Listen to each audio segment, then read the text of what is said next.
I am 97 years old, and for nearly a century I believed I was serving the pure, unadulterated truth of God, until my heart stopped for 5 minutes and Jesus himself showed me the blood-stained documents hidden beneath the Vatican floor. What he revealed to me about Pope Leo XIV and the systematic lies we've been told since the time of Constantine will not just shake your faith, it will fundamentally change how you look at every prayer you've ever whispered. I saw the Holy Father crying in the shadows of his private chapel, held captive by powerful men who fear the light more than they fear hell itself. They are desperate because the original raw words of Christ are about to be shouted from the rooftops, and the powerful are terrified. This wasn't just a dream, it was a direct confrontation with the hidden history of our faith that has been buried for 1600 years. But for you to truly grasp the weight of what Jesus showed me in that garden of gold, I must tell you who I was before the floor of my small kitchen rushed up to meet me. My name is Giuseppe Morani, and I spent 75 years as a humble sacristan in a small parish in Naples. I was the man who polished the silver, rang the bells, and prepared the altar, never once questioning the bishop or the traditions handed down to me. My faith was a quiet, obedient thing, built on a century of institutional loyalty. However, that obedience was shattered when my heart failed, and I was dead to this world for 5 minutes. I stood before the truth as a 97-year-old shell of a man, only to realize that my entire life of service had been based on a version of the gospel that had been diluted by men. What follows is the most important message I have ever shared, a revelation that Jesus commanded me to bring back to the living before the doors of the Vatican are locked forever. I will show you the specific vision of the archive of lies and the terrifying pressure being placed on Pope Leo XIV to keep the secrets of the 4th century buried. Have you ever felt, deep in your soul, that the version of Jesus you were taught felt more like a cage than a liberation? Please share your thoughts in the comments below. Before we dive into the specific scrolls that were silenced by the powerful, make sure to subscribe and activate your notifications. What Jesus showed me about the great deception is something every believer must hear now, because the walls of the institution are finally beginning to crack and the light is coming for us all. I spent nearly a century polishing the brass tabernacles and sweeping the marble floors of a small sun-drenched parish in the heart of Naples, completely unaware of the blood-stained Vatican secrets I would later be chosen to witness. For 75 years, my hands were stained with the scent of beeswax and ancient incense, a humble sacristan who never once looked the bishop in the eye or questioned the traditions I served. I was the silent witness to 1,000 confessions and the rhythmic tolling of the bells, a man who believed that God lived exclusively within the golden reliquaries I cleaned every Saturday morning. My life was defined by a quiet, unquestioning obedience to the structure of the church, never suspecting that the very stones I tended were hiding a truth that would eventually shatter my world. That morning, as I reached for my worn rosary, I felt a strange, heavy stillness settle over my small kitchen. The end arrived not with a whisper, but with a terrifying, icy grip that clamped down on my chest like a metal vice, tighter than the winter frost on the cathedral steps. I remember the sharp, comforting aroma of the espresso bubbling on the stove, a smell that had started every day of my long life, right before the world tilted violently on its axis. My knees buckled, and the cold linoleum floor rushed up to meet my face. With a dull thud I felt more than heard. My vision began to tunnel into a pinprick of light, and I could see my own wrinkled, liver-spotted hands clawing at the air, turning a ghostly shade of gray as the oxygen left my blood. My niece Maria screamed my name from the hallway, her footsteps sounding like thunderous heartbeats as she knelt beside me, her frantic prayers fading into a distorted, underwater hum as my heart finally stopped its lifelong rhythm. Suddenly, the crushing weight in my chest vanished, replaced by a weightless clarity that I had never experienced in my 97 years of physical existence. I wasn't on the floor anymore. I was hovering near the ceiling, looking down at the broken, frail shell of a man that used to be Giuseppe Morani. It was a bizarre clinical sight to see the paramedics rushing in, their bright orange jackets a stark contrast to the dim kitchen as they pressed the paddles against my stationary heart. I watched Maria sobbing in the corner, her face buried in her hands, while the lead doctor checked his watch with a grim professional expression that signaled the end. They would tell me later that I was clinically dead for exactly 5 minutes, a span of time that felt like a mere heartbeat from my new, elevated perspective as I prepared to leave my home forever. As the doctors continued their frantic, silent dance over my cooling body, the walls of my small apartment began to dissolve into a shimmering, transparent mist. The chaotic sounds of the sirens and the rhythmic thumping of chest compressions fell away into an absolute velvety silence that didn't feel empty, but rather full of a vibrating anticipation. A powerful magnetic force began to pull me backward, away from the life I had known for a century and toward a horizon made of pure liquid light. I wasn't afraid of the darkness because it wasn't there. Instead, I felt a surging momentum, as if I were being inhaled by the universe itself. The hospital, my history, and the very air of Naples disappeared, leaving me suspended on the threshold of a garden that shouldn't exist, where someone was waiting to show me everything the world had hidden. The pull was violent yet strangely gentle, like being inhaled by the sun itself. As I left the sight of my own gray body on that kitchen floor, the freezing grip of death was replaced by a warmth that didn't just touch my skin, but saturated my very soul. I found myself standing in a place that defied every fresco I had ever dusted in the cathedral. The air smelled of rain and ancient cedar, and the ground beneath my bare feet wasn't cold marble, but grass that shimmered like fine woven threads of liquid gold. Every ache of my 97 years had vanished, leaving a lightness that felt like a long-awaited homecoming to a country I had forgotten I belonged to. Then I saw him, and every statue I had polished for 7 decades suddenly felt like a lie. He wasn't the pale blue-eyed figure from the stained glass. He was a man of the harsh desert, with skin the deep color of weathered bronze and dark, coarse hair that caught the light. When our eyes met, the strength left my knees instantly, and I collapsed into that golden grass, sobbing with a ferocity I didn't understand. It wasn't fear that brought me down, but the sheer weight of a love so dense it felt like a physical pressure against my chest.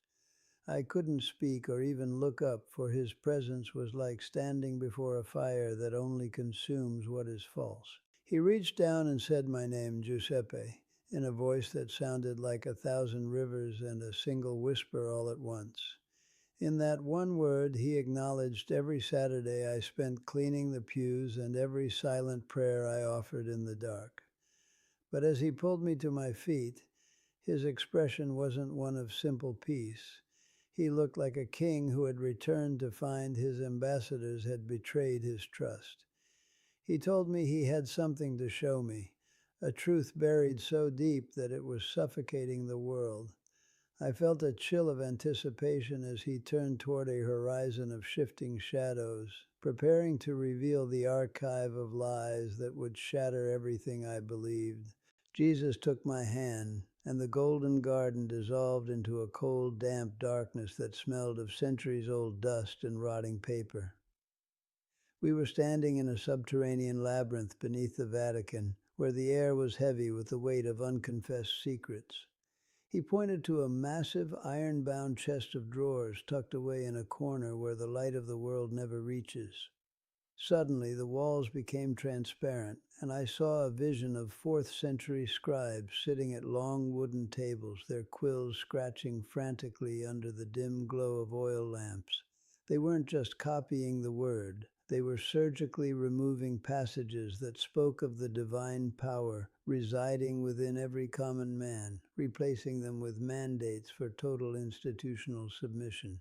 My heart hammered against my ribs as I watched a monk strike a line through a teaching about the kingdom being within you, scribbling a note about the necessity of the bishop instead. I felt a wave of nausea, realizing that the 75 years I spent polishing the pews were built on a foundation that had been intentionally shifted by men craving earthly dominion. Jesus looked at me with a profound sadness and said, Giuseppe, the time I warned about has been here for centuries, when men would not put up with sound doctrine but would gather teachers to say what their itching ears wanted to hear.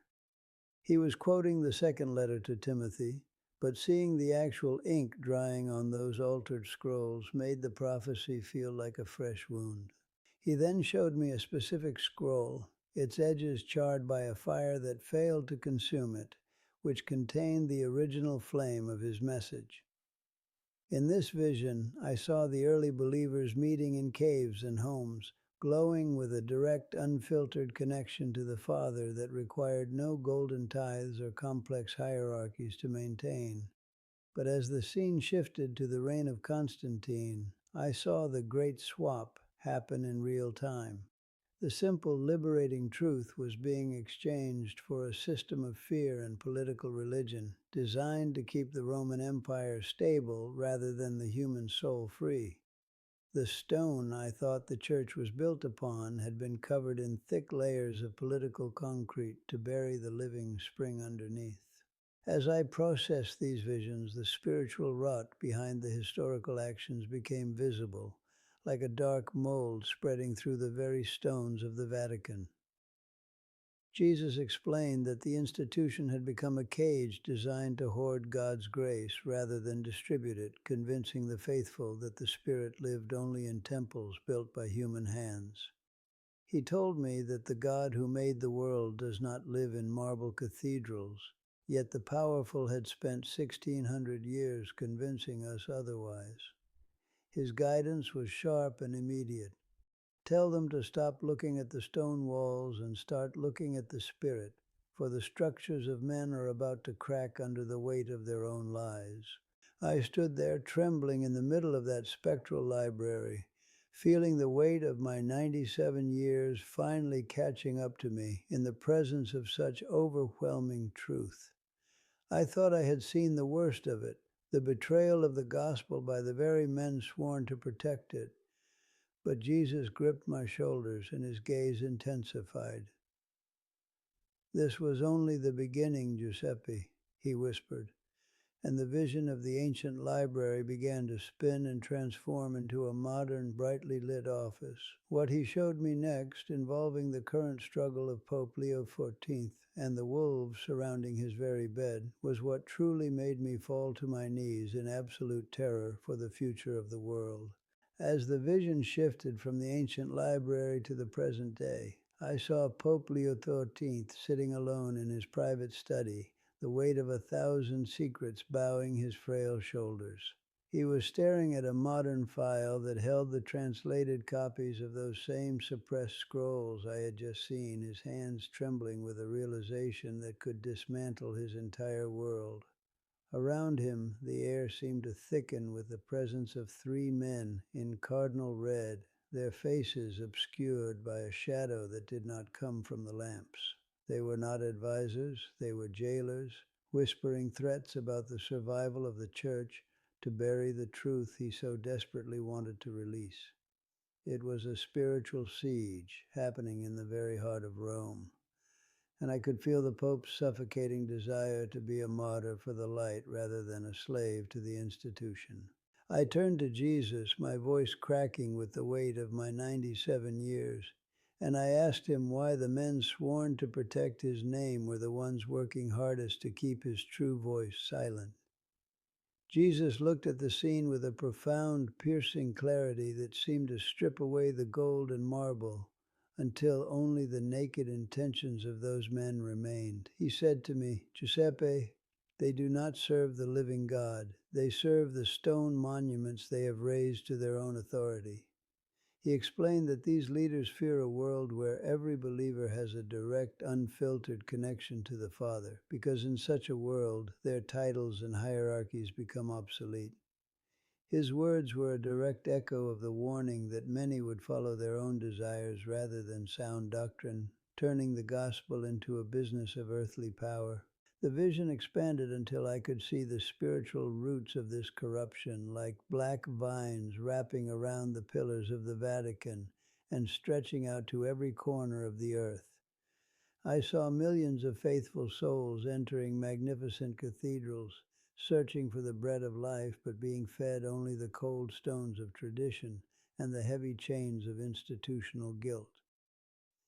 Jesus showed me that the great deception had succeeded in making people believe that God was a distant judge who could only be reached through a complex system of human mediators. He gestured to the crumbling mortar of the great basilicas and reminded me of the truth found in the book of Acts, that the creator of the universe does not reside in temples built by human hands.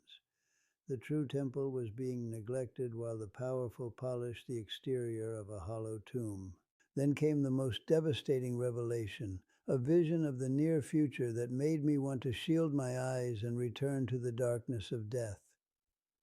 I saw a moment where the lampstand of the institutional church was being physically removed, not by an enemy from the outside, but by the weight of its own unrepented lies. I saw the great bronze doors of St. Peter's being locked, as the Spirit of God departed from the marble halls, leaving behind a museum of dead faith for those who preferred the shadow to the sun. I fell to my knees in the golden grass, weeping for the millions who would be lost in the rubble of a collapsing system.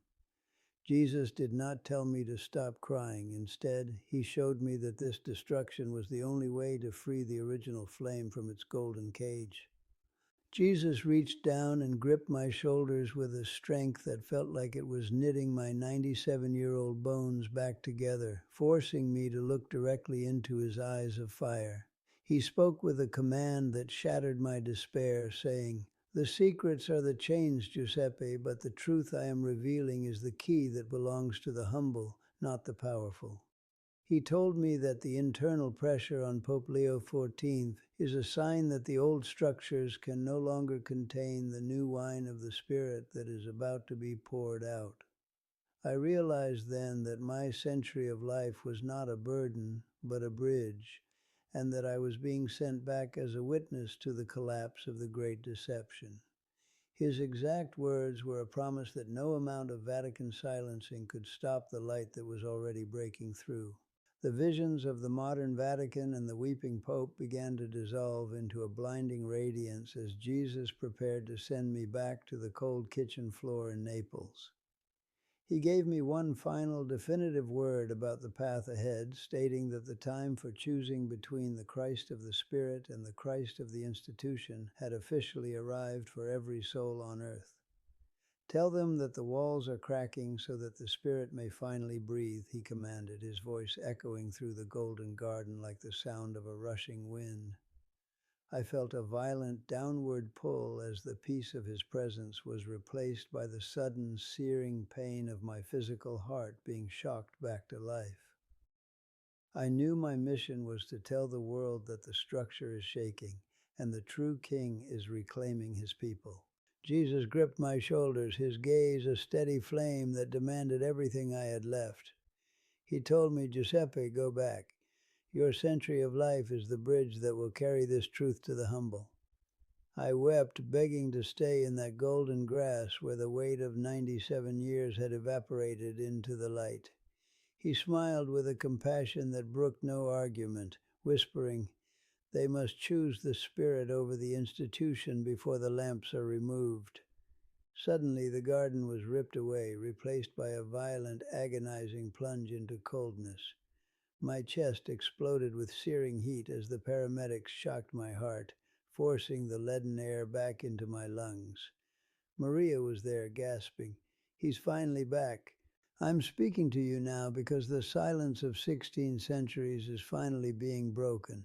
Everything I saw, the altered scrolls, the archive of lies, and the silent war surrounding Pope Leo XIV, is a reality shaking the foundations of the Vatican.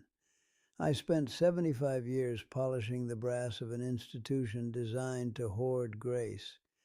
But Jesus showed me the true king is bypassing those golden gates to reach you directly.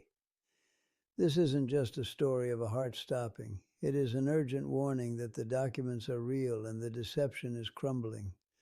At 97, I have no reason to lie. I am delivering the keys stolen by men who feared your light.